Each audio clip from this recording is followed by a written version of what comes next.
एक पति पत्नी शांति से रहते थे, जबकि दूसरे रोज लड़ते थे। दो परिवार आसपास में रहते थे। दोनों परिवार में सदस्यों के नाम पर सिर्फ पति पत्नी ही रहते थे। इनमें से एक परिवार हर वक्त लड़ता झगड़ता रहता था। उनकी इन हरकतों की वजह से आसपास के लोग भी परेशान थे। जबकि दूसरा परिवार शांति से रहता था। उनके घर में कभी किसी तरह की लड़ाई की आवाज नहीं आती थी। एक दिन झगड़ालू परिवार की पत्नी ने अपने पति से कहा, अपने पड़ोस में भी पति पत्नी रहते हैं, वह कितने शांत हैं। उनके घर से कभी किसी तरह के झगड़े की आवाज नहीं आती। तुम जाओ और देखो कि वह इतने अच्छे तरीके से रहने के लिए क्या करते हैं। पति चुपचाप गया और छुपकर देखने लगा।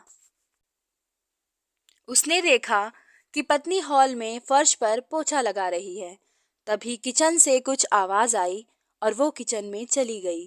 तभी पति अपने कमरे से निकलकर बाहर आया तो उसकी ठोकर से हॉल में पानी से भरी बाल्टी का सारा पानी फर्श पर फैल गया।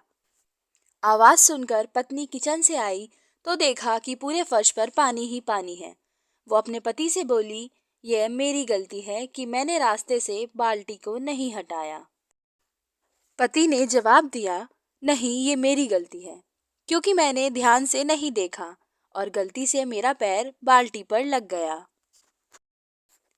दोनों पति पत्नी ने अपनी अपनी गलती मान ली और वापस अपने काम में लग गए। झगड़ालू परिवार का पति, जिसने ये सब देखा, उसने जाकर अपनी पत्नी को पूरी बात बताई।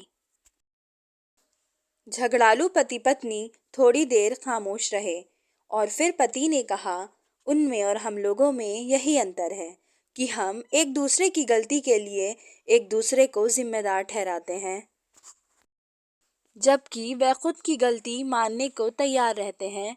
इस वजह से उनका परिवार खुशहाल है। झगड़ालू पति पत्नी को अपनी गलती का एहसास हो चुका था और उन्होंने इस घटना से भविष्य के लिए सबक भी ले लिया था। पति पत्नी किसी भी गलती के लिए एक दूसरे को दोषी ठहराने से दोनों का नुकसान होता है और संबंधों में भी खटास आ जाती है। परिवार में दूसरे की जीत भी अपनी जीत होती है। अगर हम बहस करके दूसरे सदस्य को नीचा दिखा दें, ये उसकी हार नहीं बल्कि आपकी हार है। सीख ये है, पति पत्नी एक गाड़ी के दो पहिए के समान होते हैं। एक में भी यदि कोई समस्या है तो गाड़ी ठीक से नहीं चल पाती। इसमें अगर जरा सा भी ईगो यानी अहंकार आ जाए तो फिर से इसे चलाना बहुत कठिन हो जाता है।